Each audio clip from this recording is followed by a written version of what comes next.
In many quarters, there is a desperate need in America today, in America this week, for a healthy dose of religious humility. There are too many people getting too much face time on television who claim exalted status for Christianity and who are demeaning other faith traditions, particularly that of Islam. And my friends, this has got to stop. The trigger for this latest wave of intolerance is media coverage, many of you have seen it, about a plan to build a Muslim community center 2 blocks from Ground Zero. The center will have a mosque, an auditorium, and a pool. It is modeled after YMCAs and Jewish community centers all across the country. For all I know, it's got locker rooms and childcare.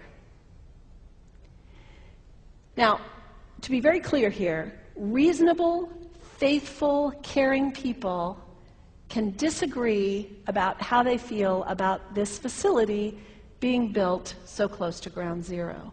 But that does not justify the wave of fear and suspicion that has washed over this country over the last 10 days.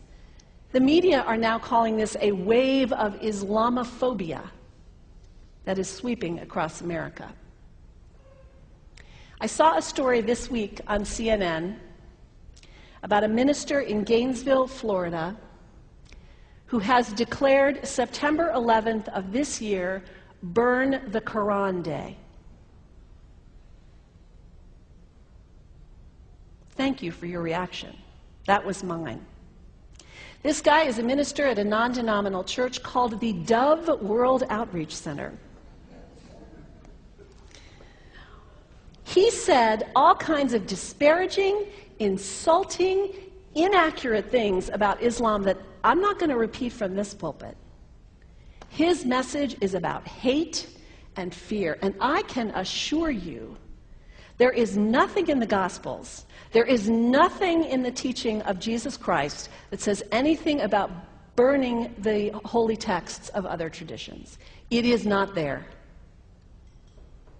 The proposed burning of the Quran is obscene. It is not the work of peace. It is not the work of understanding. It is not the work of building bridges. It is insanity. Now, the good news is there are a lot of groups, a lot of churches, even the National Association of Evangelicals, who are condemning this action and urging the church to cancel their event. A conversation about God demands grace and openness, a willingness to learn, to have our own ideas challenged, our convictions questioned. These are the hallmarks of humility. When I was in seminary, I read from someone whose name is lost to me now, when you speak of God, your voice should shake a little.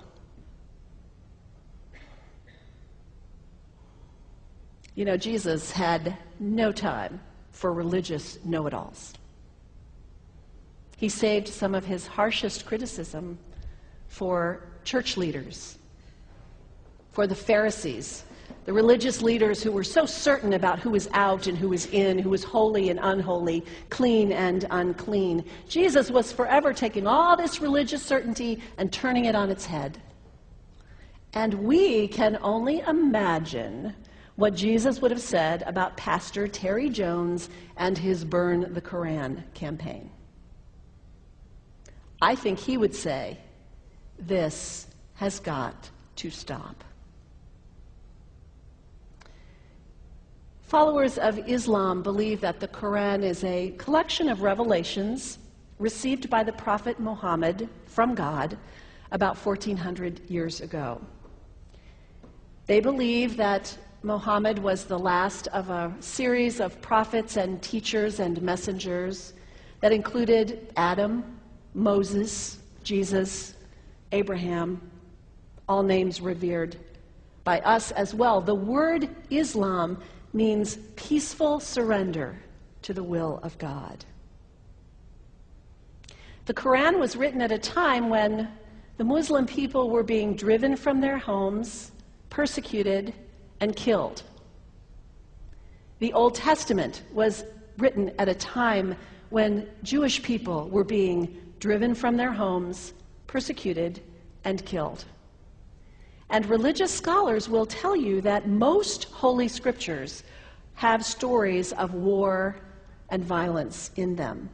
Throughout history, most faiths have used these texts to justify violence. And if there's anyone in this room at this moment who's thinking that I've got it wrong, after church today, pull out your Bible and look up Psalm 137. And you'll see that our own text has passages that can make us uncomfortable.